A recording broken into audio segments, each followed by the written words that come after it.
இன்னைக்கு நம்ம ப்ளீச்சோட 121st episode தான் பார்க்க போறோம். எபிசோட ஓப்பனிங்ல நம்ம இக்காகு வந்து அந்த ஒரு மோயிங்கிற பையனை வந்து அச்சு போட்டு வந்திருப்பானா, தம்பி உன்னை கொலை பண்ணலாம் எனக்கு இஷ்டம் இல்லப்பா, என் கையால சாவணும்லாம் நினைக்காதன்னு சொல்லிட்டு இருக்கும்போது, இல்ல நான் வந்து சுகிஷிமாக்காக கண்டிப்பா என்னோட உயிரையும் வந்து கொடுத்து நான் சண்டை போடுவேன் அப்படின்னு சொல்லுவானா. நீ ஏன்டா தேவையில்லாம அவனுக்காக உன்னோட உயிரை வந்து கொடுக்கணும், உனக்காக அவனோட உயிரை வந்து தருவானான்னு கேட்கும்போது, அவரு தரலனா என்ன, ஆனா நான் அவருக்காக தருவேன், ஏன்னா நான் அவரோட அப்ரண்டிஸ்ன்னு சொல்லும் போது பாஸோ சபார்டினேட்டோ அந்த மேட்ரே அந்த பேச்சு இங்க கிடையாது. உயிரை கொடுக்கணும் அப்படின்னா ரெண்டு பக்கமும் கொடுத்தாகணும். சரி இப்படி வச்சுக்கலாம். இப்போ உன்னை நான் இங்க கொண்டுட்டேன் அப்படின்னா உனக்காக அந்த சுகிஷிமா பழி வாங்கறதுக்காக வருவானா அப்படின்னு கேட்கும்போது அவன் ஒரு விஷயத்தை வந்து யோசிச்சு பாக்குறான். அந்த கிஞ்சோ வந்து சுகிஷிமாட்ட பேசும்போது சொல்லியிருந்திருப்பான், ஒன்ஸ் அந்த மோய் பையனுக்கு வந்து நிறைய பவர் வந்து கொடுத்துட்டான்னு வையன், ஃபைட் முடிஞ்சிச்சுன்னா அவனை வந்து கொலை பண்ணிடு, இல்லனா அவன் வந்து ஒரு பிரச்சனையா இருப்பாங்க போது அந்த சுகிஷிமாவும் சரின்னு சொல்லியிருந்திருப்பான். இதை எல்லாத்தையும் இந்த மோய் வந்து வேடிக்கை பார்த்துருப்பானா. சோ அதெல்லாம் அவன் அப்படியே யோசிச்சு பார்க்க, இன்னொரு பக்கம் இந்த சுகிஷிமா நம்ம பியாக்கிய கூட வந்து சண்டை போடுறான்ல, அப்ப அப்படியே தரையில வந்து அவன் பிளேட வந்து வச்சு தீட்டுவானா.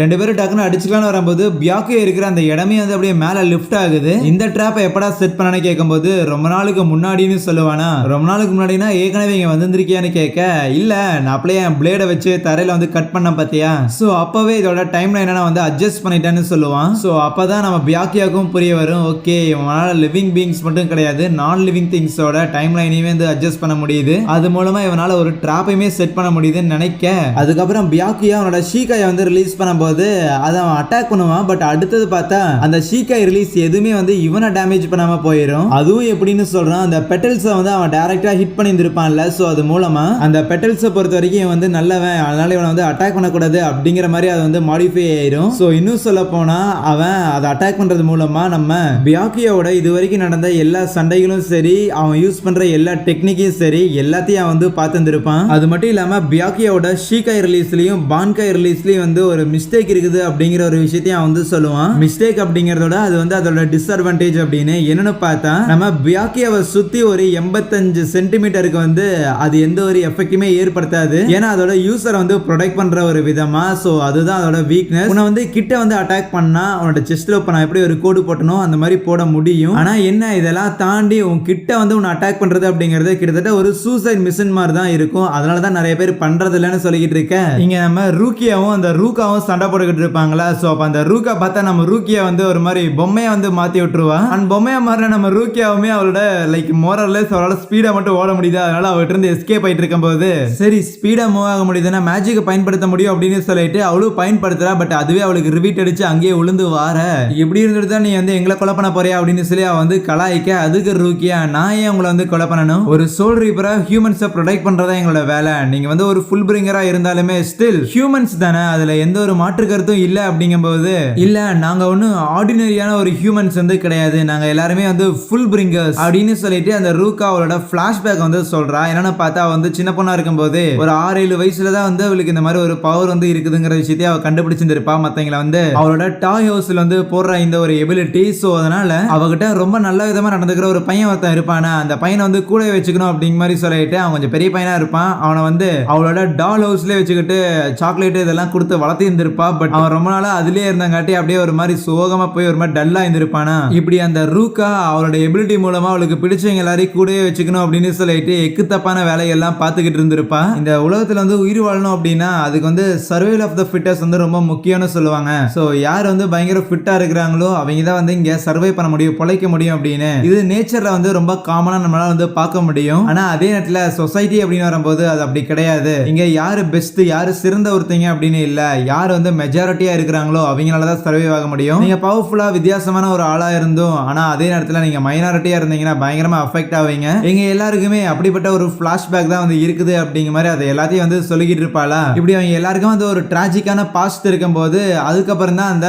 கிஞ்சோ உள்ள வந்துட்டு, நீங்களா மைனாரிட்டியா இருந்தா என்ன, வாங்க நம்ம எல்லாருமே வந்து தனித்துவமான ஆளு அப்படிங்கிற மாதிரி சொல்லி அவங்க எல்லாரையும் வந்து ஒன்னு சேர்த்து இருப்பான். சோ நாங்க மட்டும் நார்மலா இருந்திருந்தோம் அப்படின்னா கண்டிப்பா கிஞ்சோவோ சுகிஷிமாவோ வந்து எங்களை வந்து அவங்க கூட சேர்த்து இருக்க மாட்டாங்க அப்படின்னு வந்து சொல்லிக்கிட்டே இருக்க, இதாண்டா சான்ஸ்னு சொல்லி நம்ம ரூக்கியா அவளோட ஸ்வாட பிடிச்சு அதே இடத்துல ரூக்கா வந்து ஃப்ரீஸ் பண்ணிடுவா. உன்னோட கதையெல்லாம் கேட்கும்போது ஃபீலிங்கா தான் இருக்குது, ஆனா அதெல்லாம் நீ பண்ற விஷயங்கள் வந்து நியாயப்படுத்தாதுன்னு சொல்லி இங்க பியாக்கிய கூட அவன் வந்து சண்டை போட்டு இருப்பான்ல. பார்த்தா பியாக்கியோட பிளேட வந்து உடைச்சிருவானா. என்ன கண்ணு உடைஞ்சு பண்ண பிளேட வச்சுட்டு திருப்பி அவனால ஷீக்காயை வந்து ரிலீஸ் பண்ண முடியாதான்னு சொல்லி நக்கல் பண்ணிட்டு இருக்க, அவன் அதை அப்படியே கீழே போட்டு அவனோட பான்காயை வந்து பயன்படுத்துவானா. சுத்த வேஸ்ட் அப்படின்னு சொல்லிட்டு அந்த பியாக்கியாவை சுத்தி ஒரு 85 சென்டிமீட்டருக்கு தான் எதுவுமே கிரியேட் ஆகாதுல. சோ அதனால அதுக்குள்ள போய் நின்று அவங்க கூட சண்டை போலான்னு பார்க்க அப்பவும் பியாக்கியா முடிஞ்ச அளவுக்கு அவன் வந்து அட்டாக் பண்றதுக்காக ட்ரை பண்ணிட்டு இருப்பானா. பரவாயில்லையே, உன்னோட சேஃப் ஜோனுக்குள்ள நீ உன்னோட பிளேட்ஸ் எல்லாம் எடுத்துட்டு வருவேன் நான் வந்து எதிர்பார்க்கலன்னு சொல்ல. அதான் நீ சேஃப் ஜோனுக்குள்ள வந்து என்ன அட்டாக் பண்ணுவேன்னு சொல்லிட்டீல, அப்படின்னா அதுக்குள்ள எடுத்துட்டு வரலனா எப்படி?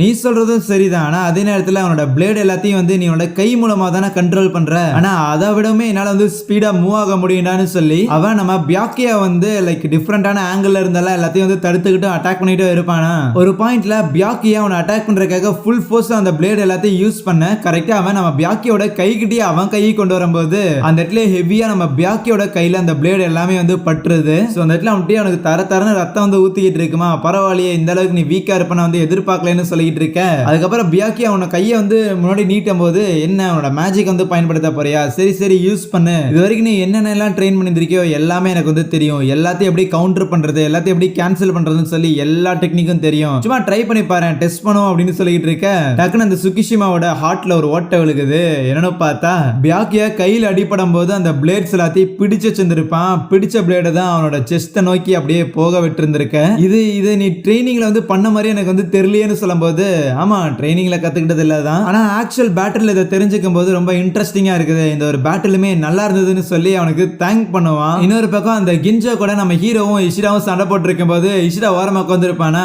ஏதாவது பிளான் கீது வச்சிருந்திருக்கியான்னு கேட்கும் போது நான் எங்க வச்சிருந்திருக்கேன், நானே அவனோட ஸ்பிரிச்சுவல் வந்து சும்மா வேடிக்கை பார்த்துட்டு இருக்கிறேன்னு சொல்லுவானா. சரி அப்படின்னா நான் போய் அட்டாக் பண்றேன்னு சொல்லிட்டு நம்ம ஹீரோ அங்க போய் அந்த கிஞ்சோ மேல அவனோட கெட்ஸ்கா வந்து பயன்படுத்துவானா. யூஸ் பண்ணாதடா அப்படின்னு சொல்லி நம்ம இஷிடா கத்துவான். என்னன்னு பார்த்தா திருப்பி அவன் அந்த கெட்ஸ்கா வந்து நம்ம ஹீரோ மேல யூஸ் பண்றான். உள்ள இறங்கி இஷிடா வேகமா அவனோட ஆரோஸ் எல்லாம் பயன்படுத்தி அந்த கிஞ்சோ வந்து அட்டாக் பண்ணிக்கிட்டு இருக்க. பேசிக்கா பார்த்தா நம்ம ஹீரோட பவர்ஸ் வச்சிருக்கான் அப்படின்னா நம்ம ஹீரோட எபிலிட்டி அவனால வந்து பயன்படுத்த முடியும். அந்த ஒரு லாஜிக் தான் இங்க நம்ம பியாக்கியா அந்த சுகிஷிமா வந்து அட்டாக் பண்ணிருப்பான்ல, அவன் வந்து கடைசியா சாகர தருவாயில இருக்கும்போது ஏன்டா பியாக்கியா நான் வந்து உனக்கு அவ்வளவு ஹெல்ப் பண்ணிருக்கலாம், அப்படி இருந்தும் என்ன வந்து நீ எப்படி அட்டாக் பண்றதுக்கு மனசு வந்துச்சு சொல்லுவான். ஆக்சுவலி பியாக்கியாவை அவன் அட்டாக் பண்ணிருப்பான்ல, சோ அதனால பியாக்கியோட மெமரி ஆல்டர் பண்ணிருப்பான். பட் பியாக்கியா ஒத்துக்கிறான், நீ வந்து எனக்கு நிறைய ஹெல்ப் எல்லாம் பண்ணிருக்க அப்படின்னு. அதோட எஃபெக்ட்ல தான் இருக்கிறான். பட் ஸ்டில் நீ இச்சிகோக்கு எதிராக நிக்கிற அப்படிங்கும் போது இச்சிகோவோட எதிரிகளை வந்து என்னால மன்னிக்க முடியாதுன்னு சொல்லி தான் அவனை வந்து முச்சிருப்பான். ஆனாலும் பியாக்கியா வந்து அந்த சுகிஷிமா தன்னோட நண்பன் அப்படிங்கிறத நினைச்சிட்டு இருக்கிறான். அதுக்கப்புறம் கென்பாச்சி நம்ம இக்காகு ரெஞ்சி அப்படின்னு சொல்லி எல்லாரும் ஒண்ணு சேர ஓகே உங்களோட எதிரிகள் எல்லாம் போட்டு தள்ளிட்டீங்களான்னு கென்பாச்சி கேட்பானா.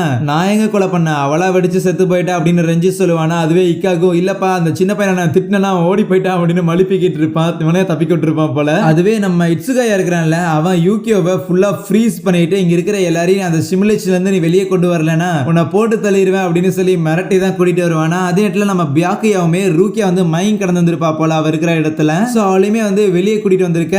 அந்த ரூக்கியாவை எதிர்த்த ரூகாங்கிற பொண்ணு இருக்கிறாள், அவ எங்க போயிருந்திருப்பா அப்படின்னு சொல்லிட்டு அந்த யூகியோ பையன்ட்ட கேட்பாங்க. பட் அவன் இல்லங்க எனக்கு அதை பத்தி எல்லாம் பெருசா ஐடியா இல்லைங்க, அவகிட்ட வந்து பெருசா பேசினது இல்லைன்னு சொல்லிட்டு இருப்பான். சரி சரி கடைசியா அதோ மேல அவங்க ரெண்டு பேரும் சண்டை போட்டுக்கிறாங்களே அதையும் ரிமூவ் பண்ணி விடுன்னு சொல்லும் போது அது மட்டும் என்னால பண்ண முடியாது. ஏன்னா முதல்ல அந்த கிஞ்ச கூட நாங்க டீம் அப் ஆகும்போது ஒரு சைன் ஆஃப் லாயல்ட்டின்னு சொல்லிட்டு நாங்க எங்களோட பவர்ஸ்ல கொஞ்சம் வந்து அந்த கிஞ்சோக்கு கொடுத்துருக்கோம். அதனால அதை கேன்சல் பண்றது அப்படிங்கறது என்னால பண்ண முடியாதும்பா. ஏன்னா அவனுக்கும் அதுல வந்து கண்ட்ரோல் இருக்குமாமா. இங்க உள்ள ரெண்டு பேரும் சண்டை போட்டுட்டு இருக்கும் போது அப்ப அந்த கிஞ்சோ ஆமா அதான் ஆல்ரெடி அந்த சுகிஷிமா வந்து செத்து போயிட்டான்ல. ஓ உனக்கு தான் தெரியாது இல்ல, அவனோட ஸ்பிரிச்சுவல் எனர்ஜியே காணோம், அவன் ஏற்கனவே செத்து போயிட்டான். பட் இருந்தாலும் ஏன் நீ வந்து என் கூட சண்டை போட்டு இருக்கிறேன், அதான் ஃபேமிலி மெம்பர்ஸ் ஃப்ரெண்ட்ஸ் இவங்க எல்லாரோட மெமரிஸ் வந்து திருப்பி வந்திருக்கும். ஏன் என் கூட சண்டை போடுறேன், ஏதாவது காரணம் இருக்கா என்ன?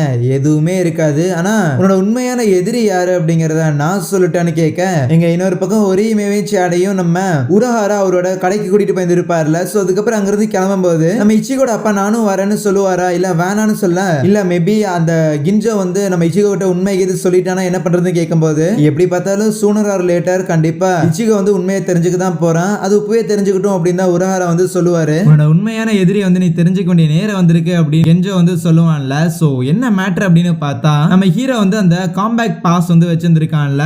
ஆக்சுவலி அது ஒன்றும் நம்ம ஹீரோக்கு ஒரு அபிஷியலா கொடுக்குற ஒரு விஷயம்லாம் ஒன்றும் கிடையாது. ஏன்னா நம்ம ஹீரோ இதுக்கு முன்னாடி வந்து ஒரு சோல் ரீப்பர் வந்து மீட் பண்ணும்போது அந்த சோல் ரீப்பருக்கு அந்த பாஸை பார்க்கும்போது ஒண்ணுமே வந்து ஐடியாவே இருந்திருக்காதுல்ல, எதுக்கட தேவையில்லாம என்கிட்ட காமிச்சிருக்கிறேன் அப்படின்னு தான் நான் வந்து சொல்லியிருந்திருப்பான். ஸோ உண்மையாலே அதுக்கு வந்து வேல்யூ அப்படின்லாம் எதுவுமே வந்து கிடையாது. அது ஜஸ்ட் நீ வந்து உன்னோட சோல் ரீப்பர் ஃபார்ம்ல இருக்கும்போது உன்னை வந்து ஃபாலோ பண்றதுக்காகவும் நீ எங்க இருக்கிற அப்படிங்கறத தெரிஞ்சுக்கிறதுக்காகவும் உன்னோட ஸ்பிரிச்சுவல் பவர் எல்லாத்தையும் வந்து கண்ட்ரோல் பண்றதுக்காக மட்டும்தான் வந்து இருக்குது. இன்னும் சொல்ல போனா அதை வந்து நீ வச்சுக்கோ எங்கள்ல ஒரு ஆள் அப்படின்னு காட்டுறதுக்காக தான் அவங்க வந்து உங்ககிட்ட கொடுத்திருப்பாங்க. பட் உண்மையான ஒர்க் வந்து அது இல்ல. அவங்க உன்னை வந்து ஏமாத்தி உன்னை வந்து அவங்களோட சர்வைலன்ஸ் சர்வேலன்ஸ்ல வச்சிருந்திருக்காங்க. உன்னை வந்து அவங்களோட ஒரு ஆளா அவங்களுக்கு தேவையான நேரத்துல வந்து யூஸ் பண்ணிக்கிறதுக்காக அவங்க வந்து உன்னை வச்சிருந்திருக்காங்க. இன் சம் கேசஸ் அவங்களுக்காக நீ ஒர்க் பண்ண மாட்டேன்னு சொல்லி அவங்கள விட்டு போனனாலும் உன்னை வந்து பினிஷ் பண்றதுக்கும் அவங்க தயங்கவே மாட்டாங்க. இன்னும் சொல்ல போனா அவங்க உன்னை வந்து ஏமாத்திட்டு இருக்காங்க, அவங்க தான் உன்னோட உண்மையான எதிரி அப்படின்னு சொல்லி நம்ம ஹீரோ வந்து அவன் கன்ஃபியூஸ் பண்ணி விடும்போது அவன் இதை சொல்றதுக்கு முன்னாடியே அந்த சோல் ரீப்பர் பாஸ் பத்தி உனக்கு ஒரு விஷயம் தெரியுமா அப்படின்னு அவன் முதல்ல எடுக்கும் போது நம்ம இஷிடா அவன் இதைத்தான் சொல்ல போறான் அப்படின்னு ஏற்கனவே அதை எல்லாத்தையும் வந்து யோசிச்சிருப்பான். பட் இது எல்லாத்தையும் அவன் இப்ப சொல்லிட்டான்ல, சோ அதனால வேற வழி இல்ல.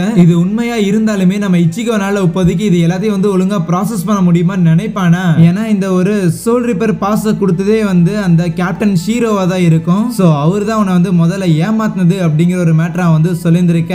ஆனா இதெல்லாம் கேட்ட நம்ம ஹீரோ அந்த இடத்துல அவனோட பான்காயை வந்து ரிலீஸ் பண்ணுவானா. வெளியில இவங்க எல்லாம் வந்து அதை பாத்துக்கிட்டு இருப்பாங்கல்ல, அப்ப வந்து நம்ம ரூக்கியா யோசிப்பா, இங்க இருக்கிற எல்லாருமே கேப்டன் தான், அவனுங்க நினைச்சானுங்கன்னா கண்டிப்பா அதை வந்து பிரேக் பண்ணிட்டு போக முடியும். பட் வெயிட் பண்றாங்க அப்படிங்கும் போது நம்ம இச்சிகோ என்ன டிசிஷன் எடுக்கிறான் அப்படிங்கறத இவங்க வந்து யோசிக்கிறாங்க போல நினைக்க பார்த்தா அந்த இடத்துல நம்ம ஹீரோவோட பான்காய் அந்த ஒரு டிமென்ஷனே வந்து பிரேக் பண்ணிருமா. சரிடா சோல் சொசைட்டி உன்னை அப்படி ஏமாத்திருக்குது, என்ன ஒரு முடிவு தான் நீ எடுத்திருக்கேன்னு கேட்கும்போது அதுக்கு நம்ம ஹீரோ, ஆமா நீ சொன்னது வேணா உண்மையா இருக்கலாம், அந்த கேப்டன் ஷீரோ முதல்ல அதை பத்தின டீடைல்ஸ் எல்லாம் சொல்லி என்கிட்ட கொடுக்கும்போது நானும் அதை வாங்கிட்டு போனேன் தான். ஆனா ஒன் பூமிக்கு வந்ததுக்கு அப்புறம் இங்க இருக்கிற ஒரு சோல் ரீப்பருக்கு அதை பத்தி ஒரு ஐடியாமே இல்லங்கும் போது எனக்கு அதை பத்தின டவுட் வந்துச்சு. என்ன விடவுமே கேப்டன் ஷீரோ வந்து பயங்கர ஸ்மார்ட்டான ஒரு பர்சன். அவர் என்ன ஏமாத்துன்னு நினைச்சிருந்தா அவரு என்ன வந்து அதை நோட்டீஸ் பண்ண விடாமலே ஏமாத்தி இருந்திருக்கலாம். பட் என்ன வந்து நோட்டீஸ் பண்ண விட்டாரு, அதுல சம்திங் ஏதோ தப்பா இருக்குதுன்னு. சோ அதனால நானா வந்து ஒரு டிசிஷன் வந்து எடுப்பேன்னு சின்ன வயசுல இருந்தே எல்லாரையும் காப்பாத்தணும் அப்படிங்கிற ஒரு முடிவை தான் நான் வந்து எடுத்திருந்தேன். அதுக்கான சக்தியை எனக்கு ரூக்கியா கொடுத்திருந்தா திருப்பி அந்த பவர் எல்லாமே வந்து போயிருச்சுதான். ஆனா மத்தவங்களை காப்பாத்தணும் அப்படிங்கறது எனக்கு எவ்வளவு முக்கியங்கிறத இந்த பவர் இல்லாத இந்த 17 மாசம் நான் வந்து உணர்ந்தேன். திருப்பி அந்த பவருக்காக நான் ஏங்கிட்டு இருக்கும் போது அந்த பவரை கொடுக்கறதுக்காக இந்த கேப்டன் எல்லாரும் வந்திருக்காங்க போது